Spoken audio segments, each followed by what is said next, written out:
Mañana comienza el Mundial de 2026. En menos de 24 horas, el Estadio Azteca de la Ciudad de México será sede del partido inaugural entre México y Sudáfrica. 83.000 personas llenarán un estadio donde Pelé y Maradona hicieron historia. El torneo ha estado rodeado de más discusiones, más controversias y más caos institucional que cualquier otra Copa del Mundo en la historia moderna. Ahora se enfrenta a la pregunta que lo ha planeado durante meses: si el fútbol podrá trascender todo lo que sucede a su alrededor.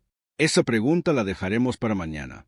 Hoy, 9 de junio de 2026, último día antes del inicio del Mundial, los sucesos extradeportivos protagonizaron la jornada informativa más dramática y concentrada de toda la preparación. A un árbitro del Mundial se le negó la entrada a Estados Unidos y fue excluido de la lista de árbitros.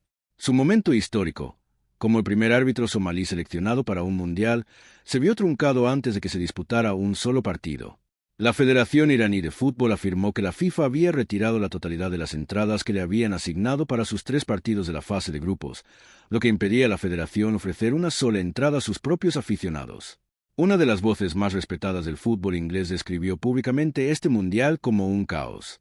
Y, como telón de fondo de todo esto, subyace la historia de Nigeria, la autoproclamada nación futbolística más grande de África, que ve cómo se inaugura un mundial sin ellos por segunda vez consecutiva, con las palabras de su mejor capitán aún resonando entre los responsables. También está, en una historia muy diferente, la de Marcelo Bielsa y Uruguay. No todo en el panorama futbolístico actual gira en torno al fracaso o la derrota. Algunos aspectos, simplemente, muestran lo extraordinario del fútbol. Para cualquiera que ame este deporte, llevar a Uruguay a un mundial con Bielsa es precisamente eso. Todo comienza con la noticia que salió a la luz esta mañana y que impulsó a Ian Wright a hablar públicamente. Omar Abdulkadir Arton tiene 34 años. Es somalí. Fue ascendiendo en las categorías del arbitraje de fútbol africano hasta ser seleccionado como uno de los 52 árbitros para la Copa Mundial de 2026. Sin duda, esa selección fue histórica. Habría sido el primer árbitro somalí en dirigir un mundial masculino. No fue solo un logro personal, sino un momento significativo para un país que ha afrontado dificultades extraordinarias y para una comunidad futbolística que merecía sentir ese orgullo. El fin de semana pasado, Arton llegó al Aeropuerto Internacional de Miami. Portaba un pasaporte diplomático expedido por la Embajada de Somalia. Había superado el proceso de aprobación de la FIFA y había sido seleccionado y confirmado como parte del cuerpo arbitral. En el aeropuerto, el Servicio de Aduanas y Protección Fronteriza lo sometió a lo que denominó una inspección adicional, descrita como una parte rutinaria del proceso cuando los agentes necesitan verificar información o determinar si alguien puede ingresar al país. Tras esa inspección, le comunicaron que no podía entrar debido a lo que los funcionarios denominaron problemas de verificación de antecedentes. Se le denegó la entrada y lo embarcaron en un vuelo de regreso a casa. Somalia es uno de los países sujetos a una prohibición total de viajar impuesta por el gobierno de Estados Unidos. La FIFA confirmó lo sucedido en un comunicado breve y evasivo, incluso para los estándares del lenguaje institucional. Confirmó que Arton no podría entrenar ni arbitrar en la Copa Mundial de 2026 tras habérsele denegado la entrada. Añadió que la FIFA no interviene en los procesos de inmigración del país anfitrión y que, en última instancia, es el gobierno anfitrión quien decide quién recibe un visado y quién puede entrar al país. También confirmó que la decisión no sería revocada. Arton respondió con dignidad. Dijo sentirse optimista y concentrado en los próximos retos de su carrera arbitral. Agradeció a la FIFA y al organismo rector continental su apoyo. Afirmó que se comprometía a mantener un alto nivel arbitral de cara al futuro. Un hombre que había dedicado toda su carrera a un solo momento y que lo vio arrebatado en un aeropuerto, respondió con serenidad y elegancia. El Ministerio de Juventud y Deportes de Somalia afirmó que tenía una visa válida.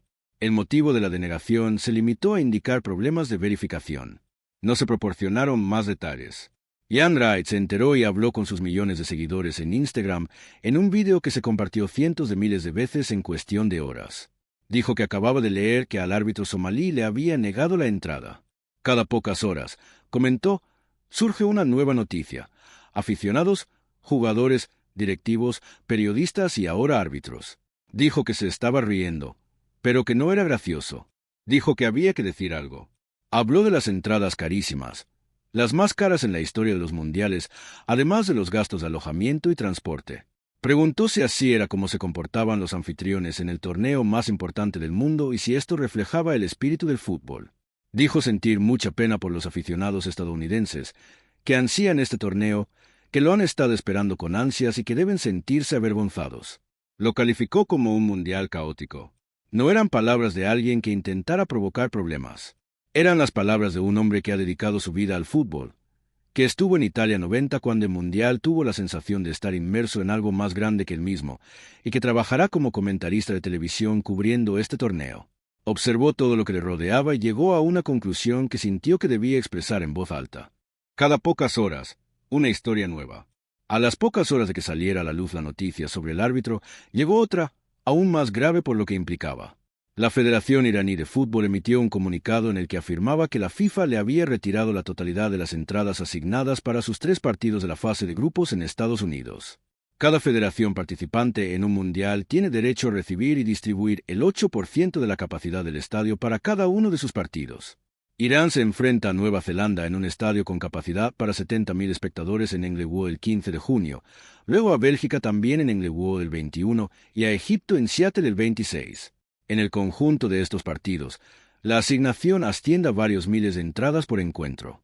Esas entradas suelen entregarse a los seguidores más fieles de una federación. Aficionados que siguen a su equipo tanto en casa como fuera, que asistieron a los partidos de clasificación y que han dedicado años a su selección nacional. La federación declaró que, de forma inesperada, le habían retirado la asignación que le había sido concedida. En las circunstancias actuales, afirmó, no podía ofrecer ni una sola entrada a los seguidores de la selección nacional. No es un número reducido. No es una retirada parcial. No es un solo boleto. Los seguidores de Irán ya estaban sujetos a una prohibición de viajar desde el año pasado. La asignación de entradas, cuando se distribuyó, se destinó principalmente a iraníes que viven en el extranjero, incluidos aquellos que ya se encontraban en Estados Unidos y que no se vieron afectados por la prohibición, por lo que podrían haber asistido a los partidos. Algunos ya habían comprado entradas.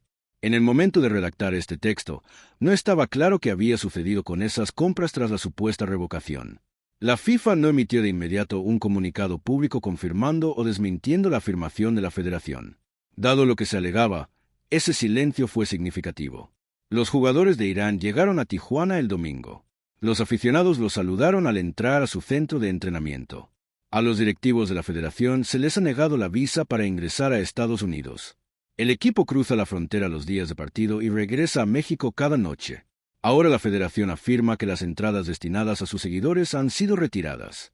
Un equipo que participa en su 7ª Copa del Mundo no puede ofrecer entradas a sus aficionados para sus propios partidos, ya que duerme en un país y juega en otro, y los directivos no pueden acceder al recinto donde compite el equipo. La experiencia de Irán en este mundial es extraordinaria. El ministro de Deportes afirmó que bajo ninguna circunstancia podrían participar. Un esfuerzo diplomático del presidente de México hizo posible su participación. La federación boicoteó el sorteo en Washington. Algunos funcionarios no pueden obtener visas. El equipo tiene su sede en Tijuana. Y ahora la federación alega que se le ha retirado la totalidad de su cuota de afiliación. Esta no es la historia de una sola decisión o una sola política. Es la historia de una nación clasificada para la Copa del Mundo que debe afrontar condiciones que ningún otro equipo en la historia de esta competición ha tenido que gestionar. Junto a estas historias de fracaso institucional y pérdidas individuales, hoy también hubo otro tipo de noticias futbolísticas, las que explican por qué la gente se enamora de este deporte. Marcelo Bielsa está llevando a Uruguay al Mundial. El loco sigue siendo una de las mentes tácticas más obsesivas, detallistas e inusuales que el fútbol ha producido en las últimas 3 décadas. Veía tantos vídeos de fútbol que los clubes rivales construían salas especiales para sus sesiones de análisis.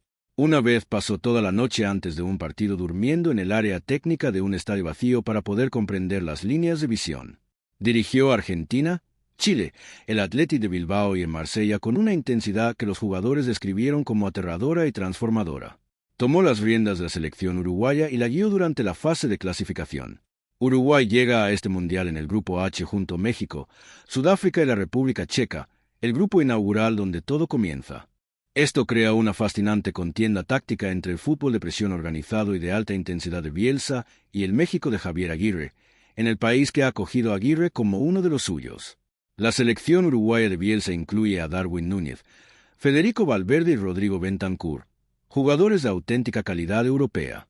Además, Encarna el espíritu particular que el fútbol uruguayo siempre ha aportado a los mundiales, la sensación de ser un país demasiado pequeño para tener derecho a ser temido y demasiado orgulloso para permitir que eso lo detenga. Bielsa es una de las figuras más emblemáticas del fútbol en la historia del deporte. Como se decía de los aspirantes al título, nadie tiene ni idea de qué hará a continuación. Esa imprevisibilidad es parte de su atractivo. En un torneo rodeado de ruido institucional, Marcelo Bielsa en un mundial nos recuerda que esta competición también pertenece a los verdaderamente extraordinarios. Entrenadores que abordan el fútbol como un problema tan complejo y tan bello que toda una vida de estudio obsesivo es la única respuesta adecuada. Y luego está Nigeria. Por segunda vez consecutiva, no participan en este mundial. La nación que se autodenomina la mayor potencia futbolística de África verá la inauguración del torneo sin ellos, mientras una generación de talentos juega para otros países. Miki Alice por Francia, Manuel Akanji por Suiza, Jamal Musiala por Alemania. Jugadores nacidos de padres nigerianos o con ascendencia nigeriana que representan a algunos de los equipos más fuertes del mundo. La selección nigeriana cayó derrotada en la tanda de penaltis ante la República Democrática del Congo en la final de la repesca de clasificación en Rabat. La derrota por 4-3 en la tanda puso fin a una de las campañas de clasificación más desorganizadas en la historia de las Super Águilas. 4 entrenadores diferentes durante el ciclo. Una derrota en la tanda de penaltis contra Ghana en la ronda de clasificación anterior. Y ahora esto. Yonobi Mikel no se quedó callado. Rara vez lo hace cuando el fútbol nigeriano defrauda a quienes lo aman. En su podcast y en sus apariciones públicas en la radio deportiva británica, dijo lo que tenía que decir. Lo calificó de fracaso, de desastre. Eligió esas palabras con cuidado y las decía en serio. Dijo que el fútbol es lo único que mantiene unida a Nigeria, lo único que trasciende la religión, la tribu y las dificultades económicas de la vida cotidiana.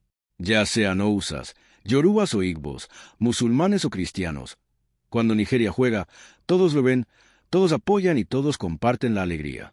Por segunda vez consecutiva, dijo, esa alegría le había sido arrebatada al pueblo por una administración que estaba fracasando en todos los niveles. Dijo que toda la junta directiva de la Federación Nigeriana de Fútbol debería dimitir, no como una declaración populista, sino como la postura meditada de alguien que jugó en 2 mundiales, que entiende lo que requiere la preparación, la gestión de una selección nacional y que vio cómo su país no lograba clasificarse a pesar de contar con una de las canteras de talento más grandes de África. Dijo que ni siquiera ganar la Copa Africana de Naciones aliviaría el dolor de no haber participado en un mundial. Afirmó que Nigeria pertenece al escenario más importante y que ningún otro país se le compara. Lo que conecta estas 4 historias, la negación de Ayrton en el aeropuerto de Miami, la revocación de la asignación de entradas a Irán, el Uruguay de Bielsa y la ausencia de Nigeria, es que cada una revela algo esencial sobre lo que se supone que debe ser la Copa del Mundo y en lo que se ha convertido.